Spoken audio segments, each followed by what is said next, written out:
подоцна, сите вие кои што ја слушавте минато саботната проповед од мене, знаете дека сме во Битие 3 глава и зборуваме за првите проклетства, кои што дошле како резултат на првиот греф.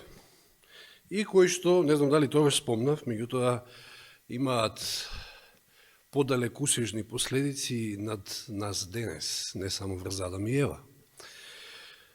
Спомнавме за змијата, значи Господ веројатно нарочито првин отишол кај змијата, не дека самата змија, туку ѓаволот зад неа е оној кој што е зачетникот на злото, како на небото, така и овде на земјата. Но потоа следува жената и 16 стих од Битие, значи Битие 3 глава, 16 стих, вели: а на жената и рече: ќе ти ги умножа многу маките на твојата бременост, во маки ќе ги раѓаш децата. Ова малку повеќе минатиот пат спомнавме. Сега се насочам сега на овој дел. Твојот копнеш ќе биде кон мажот твој, а тој ќе владее над тебе. И сега можете да спорите со мојата компетентност да зборувам на ваа тема, меѓутоа нема да можете да спорите со цитатите и стиховите кои што ќе ги читаме. Целта ми е, за да не ме обвинат ни за феминизам, како што еднаш се случи, нити пак овие другиве да не ме обвинат, ќе морам да се потрудам да бидам максимално избалансиран, како што всушност и самиот стих кажува, ако добро го разбереме, а и цитатите кои што ќе ги читам се неверојатно избалансирани за да ја сватиме оваа тема. Значи, прво да спомниме дека, тоа ќе го спомне и Елен Вајд во цитатите, меѓутоа да кажам, мажот и жената биле создадени еднакви, но со падот во греф сега се случува ова како еден вид дел од проклетството над жената, кај што вели, запазите го моментот, на жената и се обраќа Бог и вели: твојот копнеш ќе биде кон мажот твој. Ова е исправен превод, ако видите во оригиналот, значи има некои други поинакви, ама твојот копнеш, значи на жената и вели ќе биде кон мажот твој, а тој ќе владее над тебе. И се веднаш овде се поставува прашањето, каков тип на владење е ова? Може ли мажот да владее тирански или не знам како, а жената да копнее по него? Да. Значи, самиот стих може би кажува многу, меѓутоа, ајде, еве да читаме цитати.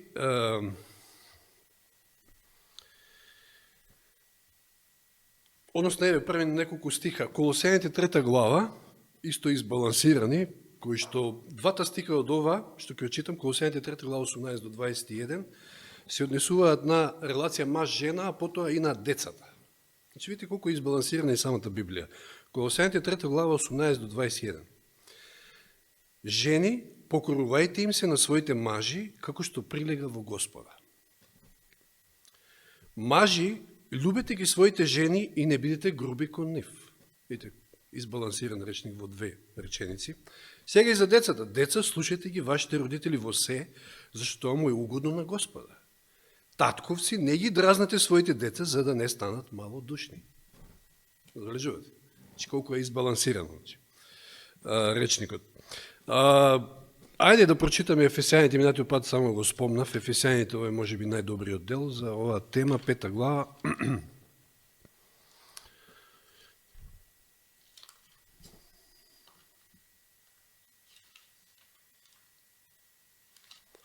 Ефесјаните 5, од 22 до 25 и 33 ги читам. Жените да им се покоруваат на своите мажи како на Господа, зашто мажот е глава на жената, како што е Христос глава на црквата и тој е спасител на телото. И како што црквата му се покорува на Христа, така да им бидат и жените покорни во се на своите мажи. Сега вели: мажи, любете ги своите жени, како што и Христос ја возлюби црквата и се предаде сам себе си за неа, за да ја освети. Добро, не мора тоа. 33 стих. И така секој од вас да ја люби својата жена како себе си, а жената да го почитува својот маж. Нема да коментирам многу на ова, затоа што ја мислам дека е избалансирано и многу јасно, за да не испаде дека јас кажувам моје мислење. Сега да ги читаме цитатите. Патриарси и пророци, мислам дека од овој малку го спомнав минатиот пат, меѓутоа ќе читам сега неколку цитати. При создавањето, Бог Ева ја изедначил со Адама.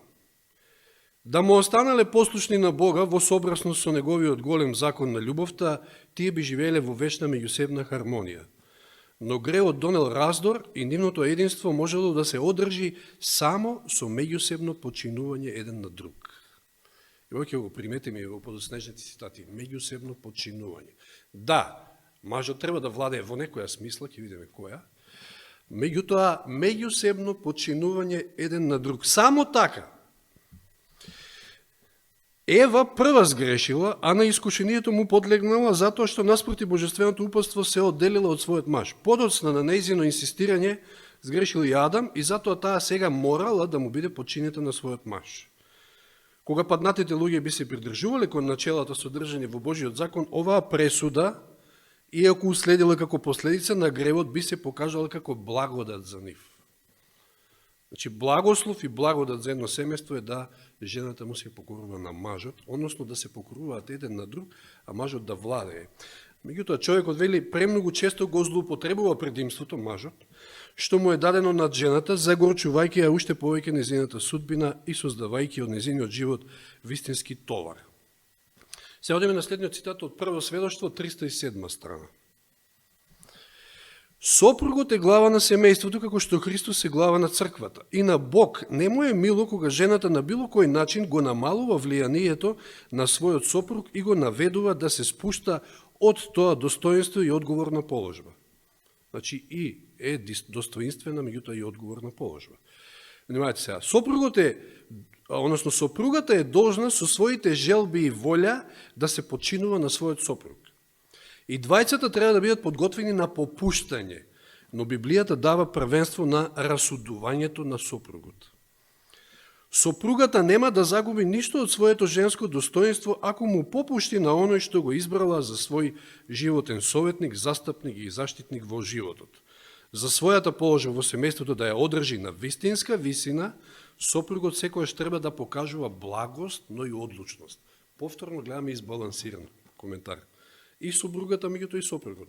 Благост, одлучност. Од друга страна гледаме, значи, тоа покорување во кој смисол треба да биде. Значи, Библијата дава првенство на расудување на сопругот и така натаму. Одиме на следен цитат. Трето сведоштво 4.8.4. Слично нешто на оној од патриарси и пророци. Кога Бог ја создал Ева, неговата намера била таа да не биде пониска, ниту повисока од мажот, туку во се да биде еднаква со него. Во интересите на овој свет, пар, немало никаква меѓусебна независност, значи во интересите не постои независност, не треба. Додека во мислењето и постапките и едниот и другиот имаат своја индивидуалност. Меѓутоа, по падот во грев, бидејќи Ева прва ја пристапила дадената заповед, Господ и рекол, твојата волја ќе биде под власт на мажот, еви овој малку поинаков превод, што малку е можда погруб за мене, твојата волја ќе биде под власт на мажот и тој ќе ти биде господар. Не знам, ова е од Трето сведоштво, не знам од кај изводен сега превод, треба да видиме, може би од постарите православни преводи, од Гаврил, може би, не знам. Мислам дека во ревидираниот не е така, ама како и да е. Ако гледате во оригиналот и King James исто убаво кажува, копнеш спомнува, desire, или longing. Значи, добро, во ред, ама не за жената зборам. Не да, овде вели твојата волја ќе биде под власт на мажот. Не вели така оригиналот. Туку копнеш, жената ќе има копнеш кон мажот, desire. Значи, тука е малку... Океј, да не се задржуваме на тоа. Таа морала да биде подчинета на својот сопруг и тоа бил дел од искажаното проклетство. Во многу случаи ова проклетство ја правило многу тешка судбината на жената и незиниот живот бил вистински товар. Својата од Бога дадена супериорност мажот ја злоупотребува во многу нешта и тирански ја манифестира својата моќ над жената. Но во својата бескарна мудрост Бог со планот на спасението му дал на човекот, на човечкиот род уште едно време на милост и проверка. Цитат од Темелен срекниот дом, авторитет и понизност. Таа книга е, мислам, полна со цитати од областа на семејство, брак и така натаму. Сопругот не ја докажува својата мажевност ако постојано ја нагласува својата положба како глава на семејството. Тој нема да го зголеми почитувањето на домашните ако со извадоци од Светото писмо го истакнува својот авторитет. Тој нема да биде ништо помажествен ако од сопругата, мајката на своите деца, бара да ги исполнува неговите планови како да се непогрешливи. Господ одредил сопругот да биде глава на жената, нејзин заштитник. Тој е обединител на семејството, врската која ги поврзува членовите на семејството, како што Христос е глава на црквата и спасител на нејзиното тело. Секој сопруг кој тврди дека го сака Бога, внимателно нека ги проучува Божите барања во однос на својата положба во домот. Христос го применувал својот авторитет мудро, љубезно и благо. Така треба да постапува и сопругот за да биде сличен на големиот поглавар на црквата. Или како што вели во Ефесијаните. Во кој смисол Христос е глава и како постапува главата кон црквата, така треба и сопругот кон сопругата. И The Faith I Live By, значи верата с која што живеам, една од книгите од претходните години со утренски стихови, мислам дека од неодамна го имаше овој цитат во една од поуките. И тоа во петокот стоеше, се сеќавам, ќе се сетите. Мислам дека и Љубица имаше тоаш пуката, може она ќе се сети. Ниту мажот, ниту жената не треба да се обидуваат да имаат самоволна контрола еден на друг или да владеат еден на друг. Не обидувајте се да го натерате вашиот брачен друга да се покорува на вашите желби. Не можете да го правите тоа, а да ја сочувате меѓусебната љубов. Значи, кога ова се прави, во брачниот живот се губи љубовта. Не можете да ја сочувате љубовта, ако еден сака да го контролира другиот. Бидете љубезни, трпеливи, попустливи, полни со обзир и учтиви. Преку Божјата милост ќе успеете да се усреќите еден со друг како што сте си ветили кога сте го дале својот брачен завет. Тоа беа цитатите и стиховите, забележавте, ја многу не коментирав. Мислам дека се избалансирани и јасни. Значи, што е тоа жената, те ќе крупне по мажот свој, а тој ќе владее над неа. Сега, потоа, во следните стихови доаѓа судот над мажот, или проклетството над, не конкретно, добро, окей, он е опфатен со тоа, меѓутоа пред се е проколната земја, ако заближувате, змијата е проколната директно и земјата.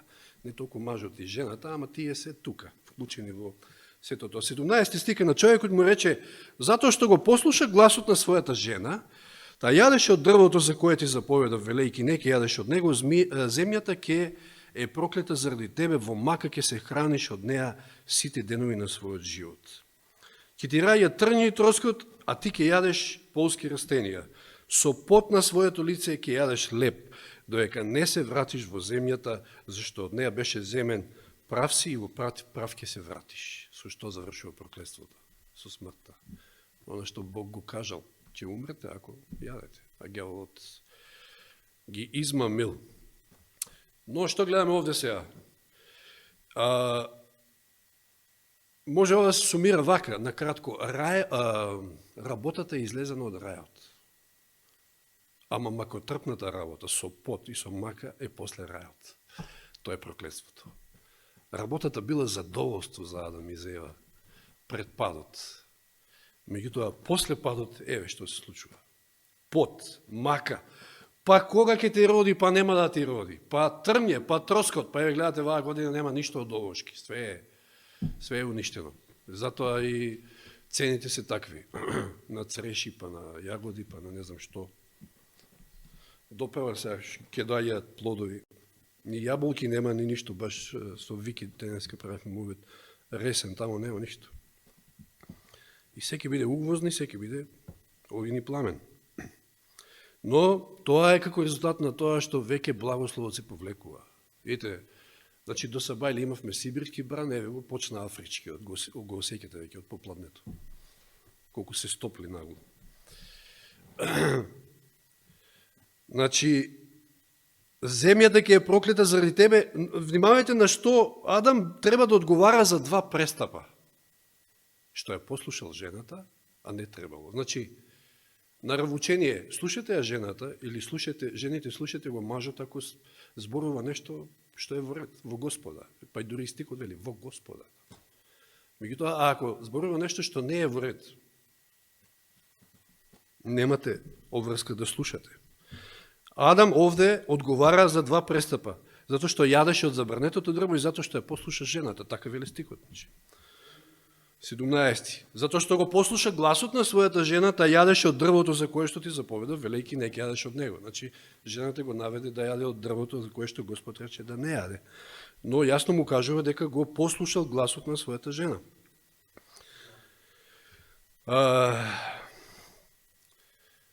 И видите сега еден цитат од Патриарси пророци 6 страна, и ова може би ќе се надополни на она денеска што го зборуваше и Јани. Дури и тие маки што ги имаме при, знаете, да дојде денеска човек до парче леп, знаете, дека се мачи. Значи, меѓутоа, тоа е, како велат луѓето, сладка паричка е таа за која што ќе се исплатиш и ќе се измачиш. Видите што вели Елен Вајт? И животот исполнет со страдање и грижи, кој од тогаш требало да биде човекова судбина, му бил даден од љубов. Значи, забележуваме и во цитатите, но и во стиховите дека, иако овде станува збор за проклетство, меѓутоа тука е пак Божјата благодат. Во сето тоа. Па и она најголемо ветување, 15 стих, дека на крајот ќе биде смачка на главата на змијата, односно на ѓавот. Значи, им било дадено од љубов. Тоа било една казна, чија што неопходност ја наметнувал гревот и која требало да биде пречка кон задоволување на апетитот и страстите, како и поттик кон развој на самосовладувањето. Зашто зборува? За работата, за трудот. Тоа е заштита од попуштање на апетитот, страстите, значи самосовладувањето. Па кои се денеска најрасипани луѓе, поготово од младите, кажете ми, кои се тие? Тие кои што се безработници, тие кои што не знаат можеби колку пари имат и не знам и не работат едноставно ништо, само се шетаат, само. Тие се најрасипани, затоа што тоа е тоа, ти ако не работиш ништо, тогаш, како беше незапослениот уме, работилници на ѓаволот. Тоа е, вика, еден дел на големиот Божји план со кој што е предвидено враќање на човекот од пропаста и од неговото понижување предизвикани со гревот. Значи, меѓу другото и тоа е планот, дел од планот за Господ да го врати човекот назад. Трудот, маката, потта. И, значи, ја гледаме таа Божја милост во овие проклества. Па ја не би рекол дека сега Божја буквално не се потиша, ама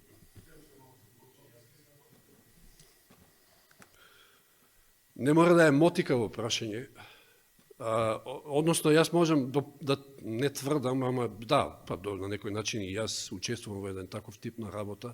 Психичката работа е потешка од физичката. Физичка работа ќе си изработиш денеш како копаш, знаеш како ќе спиеш, како јагне вечер. Не, макар да имаш утре како нов си.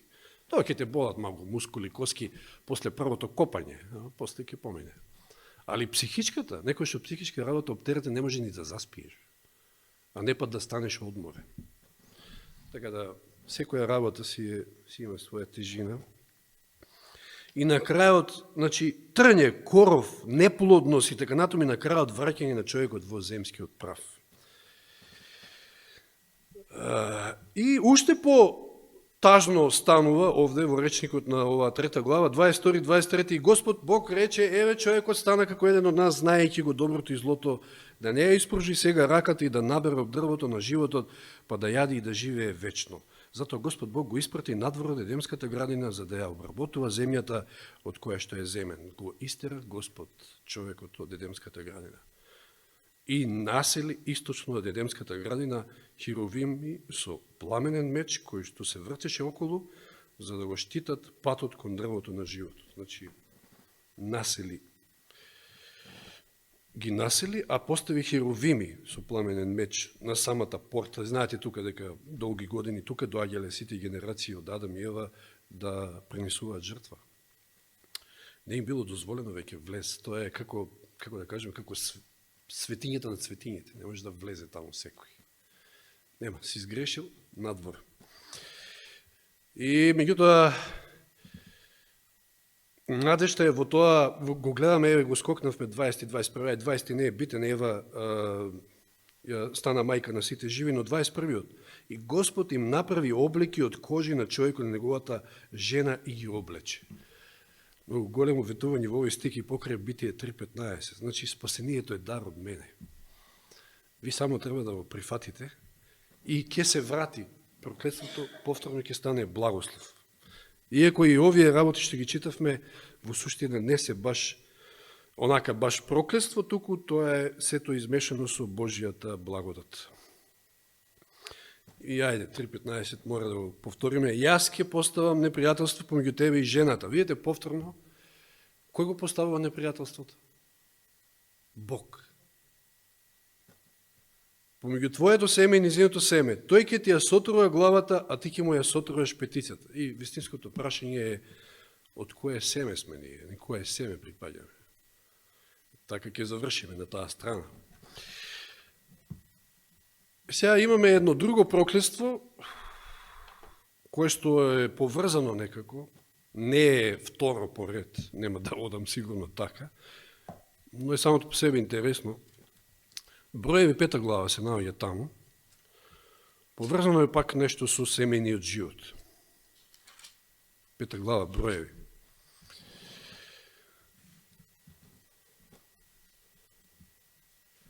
Насловот во Константинов е Закон за љубомора. Видете каква постапка имало во тоа време, секако денеска нема и Господ не постапува вака, ама знае Господ како. Во ваков случај. Господ му рече на Мојсија, значи 5 глава Броеви од 11 стих. Зборувај им на Израелевите синови и речи им, ако некоја жена тргне по грешен пат, иако го изневери мажот си, и ако некој легне со неа, а тоа остане скриено за очите на мажот ти, а жената остане неоткриена, иако се онечистила, па нема сведок против неа, зашто не биле фатени во делото, и ако сега духот на љубомората го опфати мажот и тој стане љубоморен на својата жена, која се онечистила, или ако му дојде духот на љубомората и стане љубоморен на својата жена, а таа не се онечистила, значи нема докази, која е постапката? Мажот нека ја доведе својата жена при свештеникот. Нека донесе принос за неа, значи, само да нагласам пред да навлезам натака. Значи, Господ знае, зашто Господ нашел вакво решение во тоа време? Значи, се пазите, станува збор за вода на проклетството, кој што ќе донесе проклетство над оној кој што е виновен во случајот, а нема докази, а ќе биде оправдан оној кој што не е виновен, нормално. И моментот е дека ваква ситуација е неоддржлива. Ваква ситуација е неоддржлива и затоа мора да се реши. И еве како е постапката.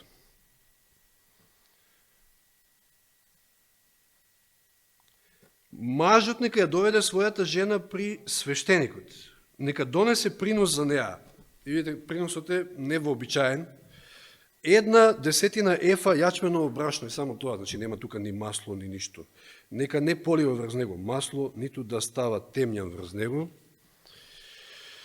зашто тоа е приносница за љубомора, спомен принос за да подсетува на беззаконието.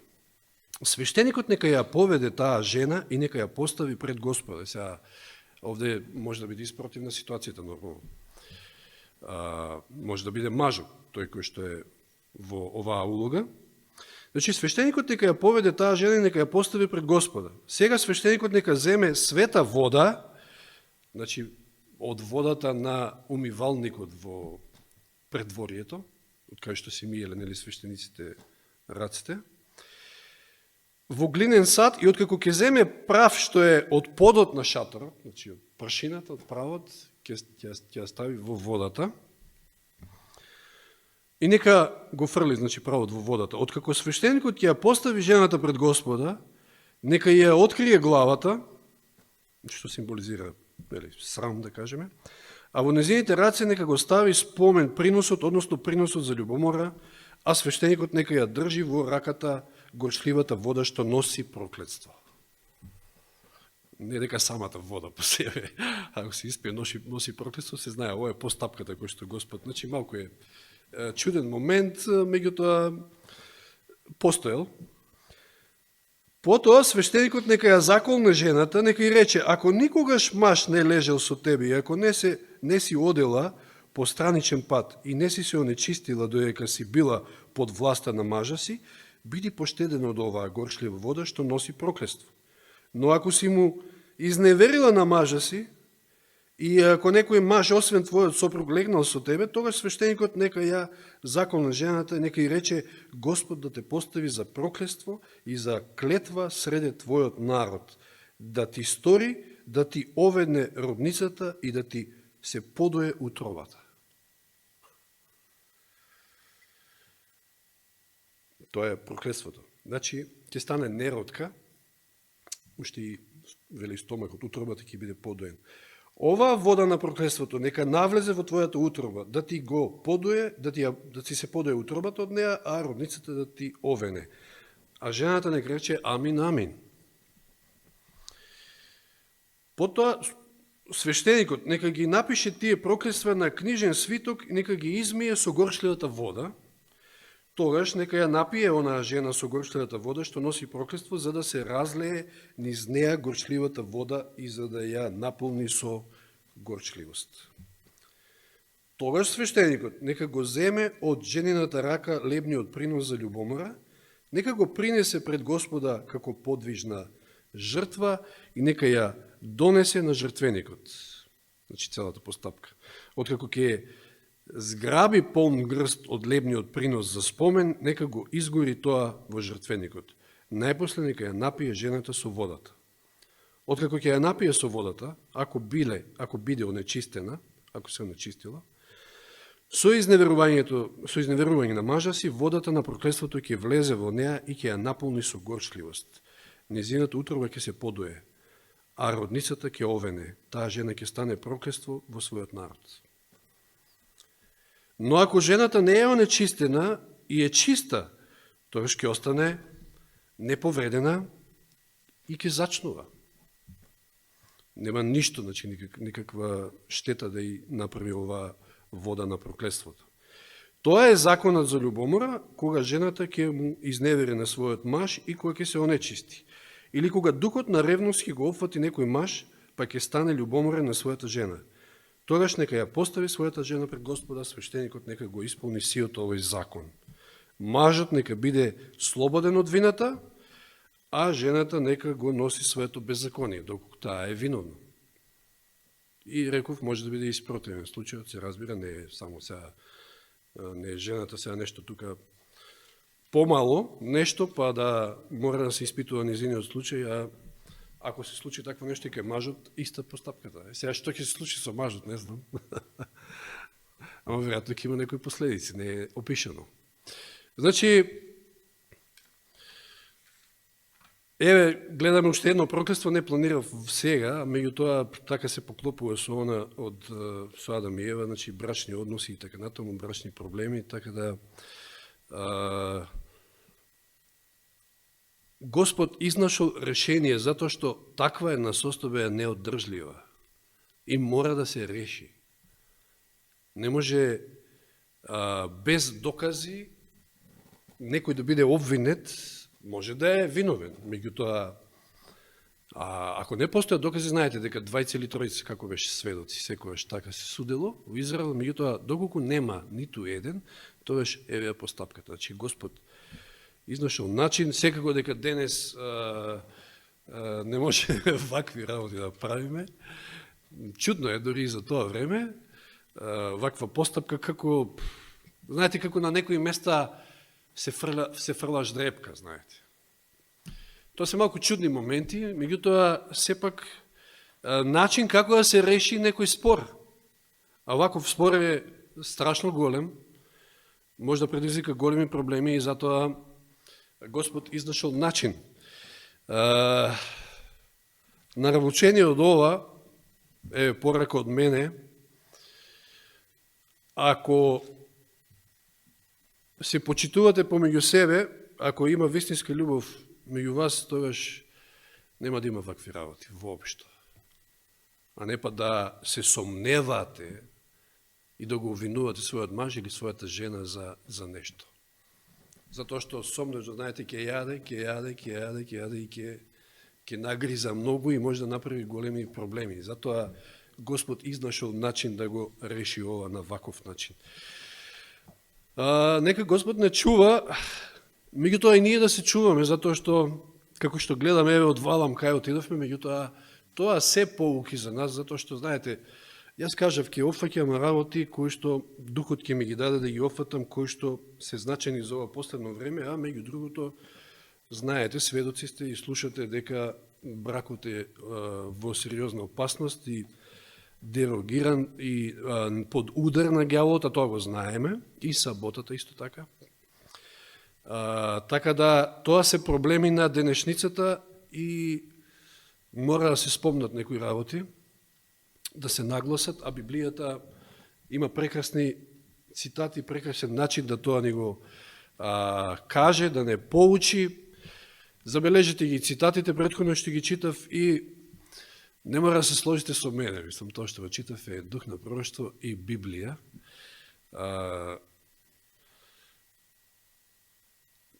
Немам проблем да бидам обвинет и за феминизам и за било што, воопшто немам проблем. Така да, сметам дека она што е напишено е така, ако сме верници и адвентисти на седмиот ден, тоа ќе веруваме и на Библијата прво, но и на духот на пророштвото со овие прекрасни цитати што ги читавме и ќе се сложиме. Треба да кажеме како жената овде амин и амин, ништо повеќе. Тоа е тоа. Сега, проблемот е во нашите слабости, проблемот е во нашата човечка природа, проблемот е во тоа колку ние сме му предадени на Господа и така натаму и така натаму. Тоа е нашата грешна човечка природа, себичноста и гордоста се произлегува од тука. Се произлегува од себичноста и гордоста. Ако не ги распнеме, ако не распнеме таа стара наша природа, еве ви проблеми, еве ви проклества место благослов.